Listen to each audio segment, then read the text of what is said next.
Specially considering के शान मसूद ने जब से एज अ कैप्टन टीम में आए हैं, वो उनकी कोई भी मैच वो जीते नहीं थे, तो ये उनके लिए बहुत अच्छा है। उसके साथ साथ देखें, कोचिंग पैनल भी बड़ा अंडर प्रेशर था कि बांग्लादेश जैसी सीरीज भी, ये क्योंकि ये कोचिंग पैनल भी नया है और इनको भी विक्ट्री अभी तक मिली नहीं थी। तो I it must be very satisfying और रिलीफिंग टाइम। आपने देखा होगा कि 2 साल पहले जब इंग्लैंड की टीम आई और इवन ऑस्ट्रेलिया की टीम भी जब आई थी, पिंडी वाले मैच में जो खेला वहां पे इन्होंने बिल्कुल फ्लैट ट्रैक बना दिया। हालांकि वो पिच हमेशा से कंड्यूसिव टू फास्ट बॉलर्स, हमेशा से सीमर्स को वहां हेल्प मिलती रही है, तो वो हम लोगों ने कोई डिसीजन ही नहीं लिया। तो जिस तरह आपने बात की कि गैम्बल किया, चांस लिया, और जो हमारी स्ट्रेंथ है उस पे हम लोग खेले, और जिस तरीके से आकिब जावेद ने आके एक इतना बड़ा डिसीजन लिया, और उन्होंने बल्कि ये भी कहा कि अगर हारते भी हैं तो मैं अपने ऊपर लूंगा। तो ऐसे इस किस्म के कैरेक्टर्स पाकिस्तान क्रिकेट को टीम को चाहिए कि जो कि स्ट्रॉन्ग डिसीजन लें और घबराएं मत। तो इमरान गुलाम एक प्राइम एग्जांपल कि वो अपना सर नीचे रख कर कभी भी वो मीडिया में नहीं आए और अपने आप को गिला शिकवा नहीं किया। लोगों ने भले बड़ी सोशल मीडिया, आपने बाकी लोगों ने भी उनको बड़ा सपोर्ट किया कि उनको टीम में होना चाहिए, मगर क्वालिटी और हमें क्रेडिट और दाद देनी चाहिए कि जिस तरीके से वो उन्होंने अपना डेब्यू किया, जितना क्रिटिसिज्म हुआ, और स्पेशली एक ऐसे प्लेयर को रिप्लेस किया कि उनकी जगह पर आकर चौथे नंबर पे, नंबर 4 पर आकर, क्योंकि लोग बहुत उनको क्रिटिसाइज कर रहे थे कि बाबर की रिप्लेसमेंट में इनको लाया गया है, उसके मगर उसके बावजूद उन्होंने एक मैच विनिंग इनिंग खेली, पहले अपने आप को मनवाया दुनिया के सामने, और फिर पाकिस्तान को एक ऐसी पोजीशन पर लेकर आया कि वो फिर पाकिस्तान वो मैच जीता। Pakistan cricket at its best. 1 minute down, next minute up.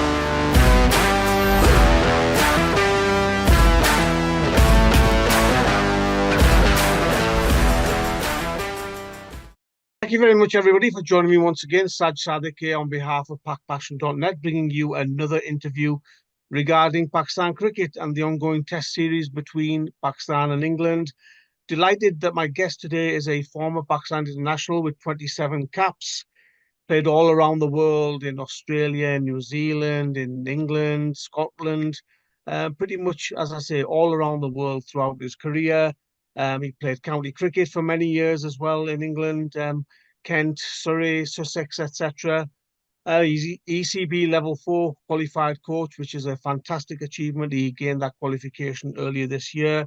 He's worked as a coach in county cricket all around the world, including places like Hong Kong, Pakistan, and he's also been working for the Pakistan Cricket Board in various roles as well. I'm delighted to welcome once again Yasser Arafat. Yasser bhai, assalamu alaikum. Hope you're well. वालेकुम सलाम साहब भाई, thank you very much, बहुत शुक्रिया, ठीक ठाक। यासर भाई, पहले तो बहुत बहुत मुबारक हो। काफी देर बाद हम बात कर रहे हैं about Pakistan victory. Must feel good. देखिए, बहुत बहुत खुशी की बात है, it's a good news. Obviously Pakistan team के जो प्लेयर हैं, जो मैनेजमेंट है, पाकिस्तान क्रिकेट बोर्ड जो इतने अरसे से कोई विक्ट्री को इंतज़ार में था कि कोई टेस्ट विक्ट्री जो है पाकिस्तान को अपने होम ग्राउंड और अपनी होम कंडीशन में मिले, it's a good good good sign, good news for everybody. But at the same time आप देखें कि हर तरफ से बुरी खबरें थी, जिस तरह वुमेन वर्ल्ड कप भी पाकिस्तान वहाँ पे खेल रहा है, अच्छी न्यूज़ नहीं है। इवन अंडर 19 वर्ल्ड कप में भी पाकिस्तान टीम आ गई, वहाँ पे भी कोई फाइनल तक नहीं पहुंची, और बाकी भी जो खबरें आती हैं regarding Pakistan cricket board, resignation, इस्तीफ़ों की, बाकी चीज़ों की, तो उसके बाद अगर आप देखें तो ये एक बड़ी अच्छी न्यूज़ है। स्पेशली कंसिडरिंग के शान मसूद ने जब से एज अ कैप्टन टीम में आए हैं, वो उनकी कोई भी मैच वो जीते नहीं थे, तो ये उनके लिए बहुत अच्छा है। उसके साथ साथ देखें, कोचिंग पैनल भी बड़ा अंडर प्रेशर था कि बांग्लादेश जैसी सीरीज भी, ये क्योंकि ये कोचिंग पैनल भी नया है और इनको भी विक्ट्री अभी तक मिली नहीं थी। तो I it must be very satisfying और relieving time for the management as well. Yasir भाई, एक गैम्बल था, वो गैम्बल सक्सेसफुल हो गया। टॉस जीत के स्पिनर्स पैक कर ली टीम, पेस बॉलर सिर्फ एक सेलेक्ट किया। It was a big gamble Yasir भाई। देखिए, यही होता है, आप इस बड़े लेवल पे जब आप खेलते हैं तो आपको गैम्बल्स लेने पड़ते हैं। आपकी दुनिया की जितनी भी टीम्स हैं, ये जो विक्ट्रीज या वर्ल्ड कप या जो बड़े बड़े मैचेस वगैरह जीते जाते हैं, ये रिस्क या लेकर ही जीते जाते हैं, गैम्बल्स खेल के जीते जाते हैं। पास्ट में यही हम लोग लैग कर रहे थे पाकिस्तान क्रिकेट बोर्ड के कि मैनेजमेंट की तरफ से और कोचिंग स्टाफ की तरफ से कि वो रिस्क लेने से डरते थे। आपने देखा होगा कि 2 साल पहले जब इंग्लैंड की टीम आई और इवन ऑस्ट्रेलिया की टीम भी जब आई थी पिंडी वाले मैच में जो खेला वहां पे इन्होंने बिल्कुल फ्लैट ट्रैक बना दिया। हालांकि वो पिच हमेशा से कंड्यूसिव टू फास्ट बॉलर्स, हमेशा से सीमर्स को वहां हेल्प मिलती रही है, तो वो हम लोगों ने कोई डिसीजन ही नहीं लिया। तो जिस तरह आपने बात की कि गैम्बल किया, चांस लिया और जो हमारी स्ट्रेंथ है उस पे हम लोग खेले। और जिस तरीके से आकिब जावेद ने आके एक इतना बड़ा डिसीजन लिया और उन्होंने बल्कि ये भी कहा कि अगर हारते भी हैं तो मैं अपने ऊपर लूंगा, तो ऐसे इस किस्म के कैरेक्टर्स पाकिस्तान क्रिकेट को टीम को चाहिए कि जो कि स्ट्रॉन्ग डिसीजन लें और घबराएं मत। ये इंग्लैंड की जो इंग्लैंड का जो मंत्रा है वो यही है कि फियर ऑफ फेलियर या लॉस से घबराना नहीं है। जो कि मैंने बड़ी खुशी हुई देख के बेन स्टोक को पोस्ट मैच में जो बात कर रहे थे, उनसे पूछा गया कि आप नहीं समझते कि आपको जिस तरीके से आपने रिस्क लेकर रिवर्स स्वीप शॉट्स खेली, आपको थोड़ा सा अपने आप को थोड़ा सेंसिबल खेलना चाहिए तो उन्होंने कहा बिल्कुल भी नहीं, हमारा यही प्लान था। और हमारे coaching staff, even Brendon McCullum का जो आज इंटरव्यू है उसमें भी उन्होंने यही कहा है कि देखें ये it's a challenging environment for all the players. और उन्होंने इसको बिल्कुल पॉजिटिवली लिया और इस चीज से हमें पता चलता है कि टीम एक पेज पर है और जो टीम का जो even though they lost it और उनको बड़ा बड़ा फर्क पड़ा है वर्ल्ड चैंपियनशिप फाइनल के लिए इस लॉस से, मगर उन्होंने अभी भी जो उनका ड्रेसिंग रूम का एनवायरनमेंट है अटैकिंग क्रिकेट खेलने वाला, वो जो माइंडसेट है उनका, उसमें बिल्कुल भी वो नेगेटिविटी बिल्कुल भी नहीं आने देते। और अगला जो चैलेंज उनको अगले मैच में रावलपिंडी में आ रहा है उसके लिए भी वो मुझे लगता है कि वो तैयार हैं। यस भाई, एक टाइम ऐसा था जब स्पोर्टिंग ट्रैक्स थे पाकिस्तान में। देखो, बॉलर्स को भी, सीम बॉलर्स को भी थोड़ा सी हेल्प मिलती थी, शॉट्स के लिए बैट्समैन को भी they got value for runs. वो स्पोर्टिंग पिचेस किधर चलेगी यासर भाई? देखो, इस टाइम या स्पिनिंग ट्रैक्स या फ्लैट ट्रैक्स, कोई हैप्पी मीडियम तो नहीं है। क्या हो गया पिचेस पाकिस्तान में? देखिए साजिद भी, मैं एक जगह पहले भी मैंने बात की थी, पिचेस आप अगर आप थोड़ा पीछे 10-15 साल या उससे पीछे भी चले जाएं, पिचेस तो हमेशा से इसी तरह रही। आप बल्कि आपको अगर याद हो कराची में एक मैच था यूनुस खान जिसमें जिन्होंने 300 किया था, तो उसमें आप देखें श्रीलंका ने 650 के करीब किया और पाकिस्तान ने 750 पौने 800 स्कोर कर दिया था।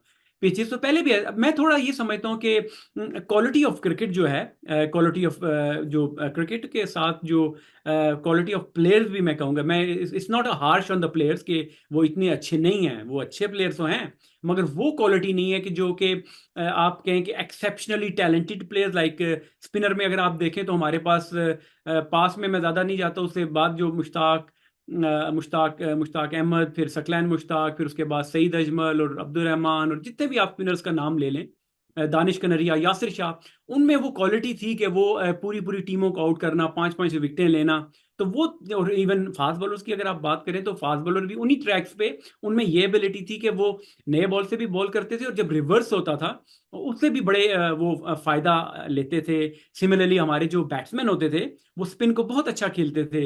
आप देखें हमारी जो डोमेस्टिक क्रिकेट होती थी उसमें लोग 200-200 250-250 रन करते थे और बैक टू बैक उनकी जो डोमेस्टिक की परफॉर्मेंसेज होती थी वो फिर जब इंटरनेशनल लेवल पर आते थे तो उनको स्पिनर्स, अगर शेन वॉर्न या अनिल कुंबले या जितने भी दुनिया के अच्छे स्पिनर्स आते थे तो उनको प्रॉब्लम नहीं होती थी।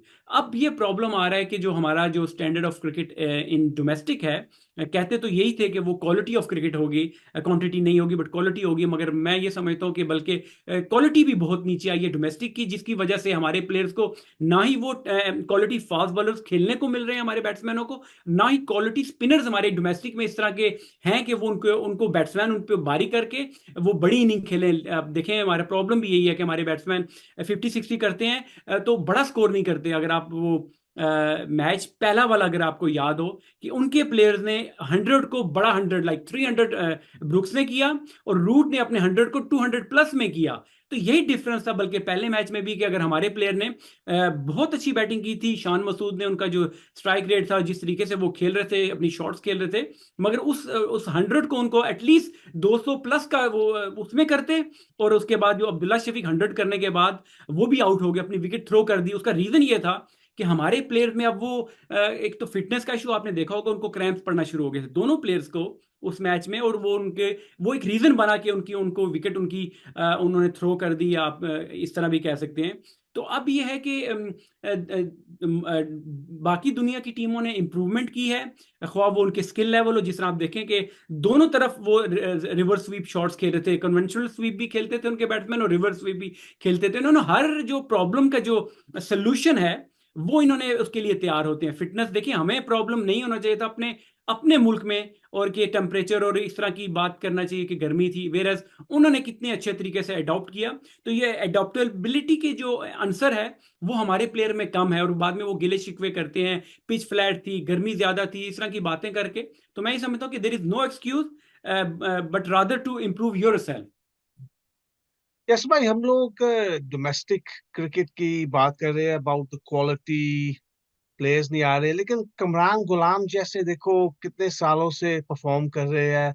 उससे पहले उस्मान सलाहुद्दीन भी था।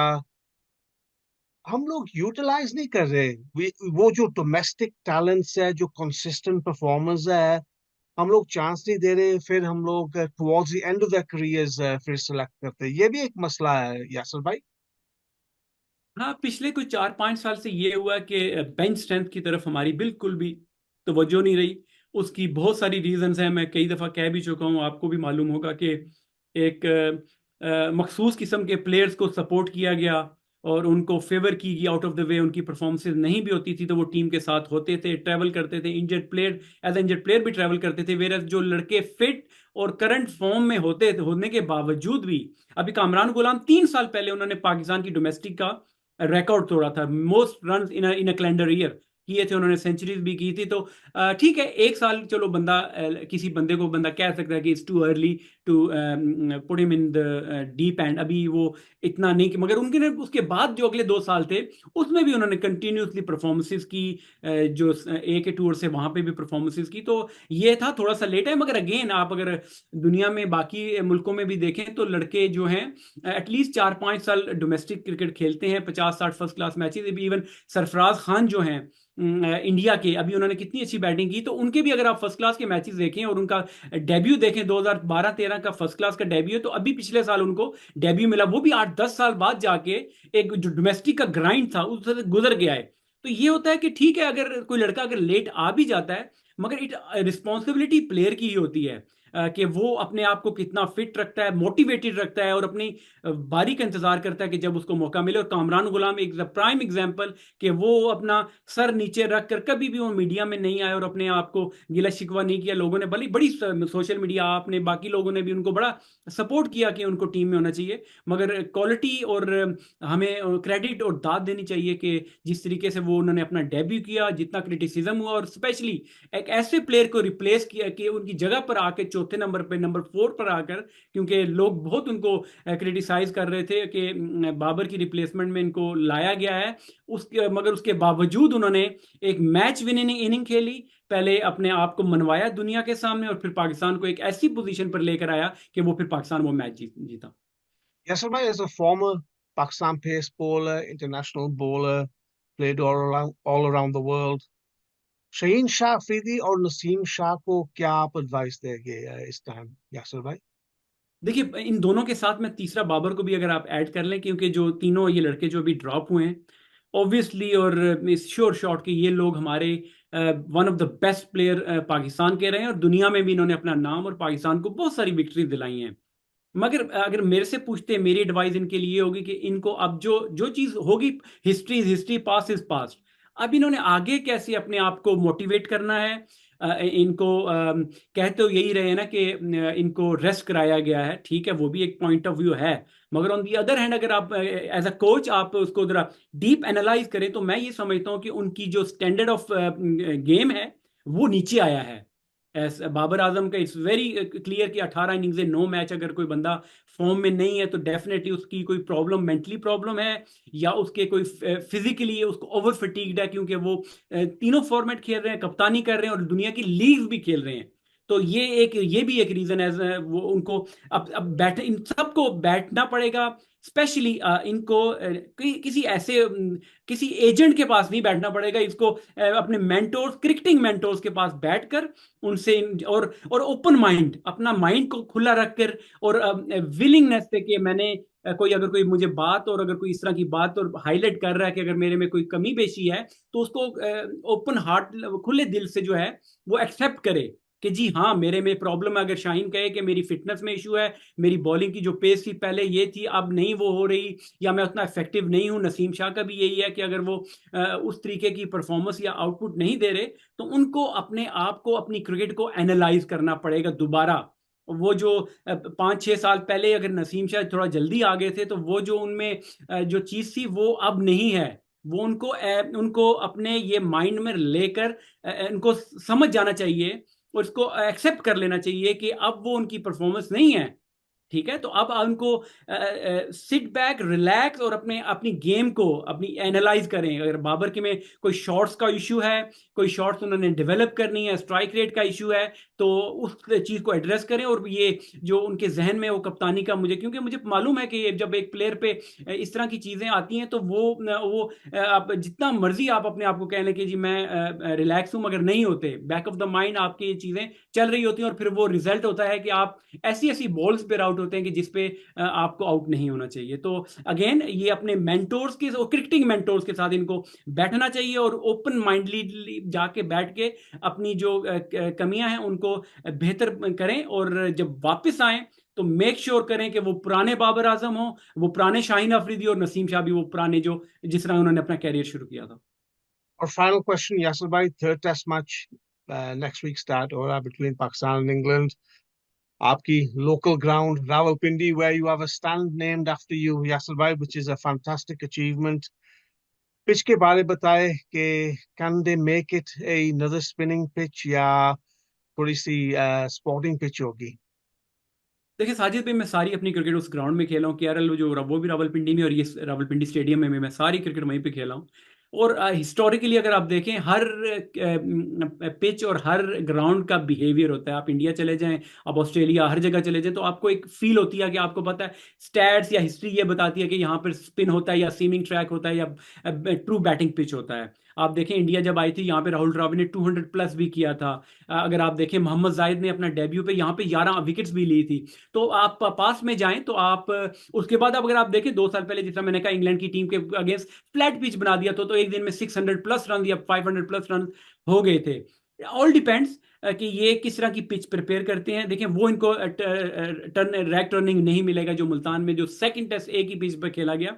यहाँ पे बॉलर्स को थोड़ा और बेहतर अपने फिंगर्स को, अपने रिस्ट को जो है ना अपने वो थोड़ा और यूज करना पड़ेगा, अपने एक्सपीरियंस को लाना पड़ेगा। क्योंकि यहाँ की जो सॉइल है, जो पिच होती है, ये नॉर्मली आप देखें इंडिया में अगर देखते हैं तो रेड सॉइल होती है जो जल्दी क्रम्बल कर जाती है और वो डस्ट बन जाती है, जल्दी पिच टूट जाता है। वेरस यहाँ पे ये होता है, ये पिच जो इनका जो टॉप सॉइल जो क्ले जो है ये बहुत डार्क कलर में, डार्क और ग्रे कलर में है, जो कि बैटिंग पिच तो बन सकता है मगर ये टूटता नहीं है। ये टॉप, इसका जो टॉप सरफेस है ये बहुत हार्ड होता है। इसमें ये होता है कि over the period of time 1-2-3 दिन बाद जो है इसमें ओब्वियसली क्रैक्स पड़ना शुरू हो जाते हैं, जो कि स्पिनर्स सॉरी फास्ट बॉलर्स को इवन हेल्प करते हैं, जिसकी वजह से बॉल ऊपर नीचे और लेटरल मूवमेंट जो होती है, ऑफ द पिच मूवमेंट होती है, वो ज्यादा मिलती है। कोशिश यही होगी, मंत्रा वही पाकिस्तान का होगा कि ये इसको जितना रफ, जितना ड्राई पिच को रखा जाए, ऊपर की जो लेयर है उसको जरा सॉफ्ट रखा जाए ताकि वो over the period of time टूटे, क्रम्बल करे, जिसकी वजह से वो बॉलर्स, स्पिनर्स को स्पेशली हेल्प मिले। मगर इस तरह नहीं होगा कि ये 3 स्पिनर्स पे के साथ जाएंगे। मेरा अपना जो एक्सपीरियंस है वो ये कहेगा कि अगर ये इब्रार की जगह ये मुझे लगता है नसीम या शाहीन में से किसी की तरफ या मीर हमजा की तरफ भी जा सकते हैं। और 2 स्पिनर इनको लिए मैक्सिमम होंगे, मगर इनको एक क्योंकि आप देखें कि एक फास्ट बॉलर उस पे तो चलो चल गया, उस पिच पे जहाँ पे आप दोनों एंड से आपने नए बॉल से कर लिया, मगर इधर आपको एटलीस्ट 2 बॉलर्स चाहिए होंगे कि आप एक आधा ऐड करेंगे स्पिनर की जगह।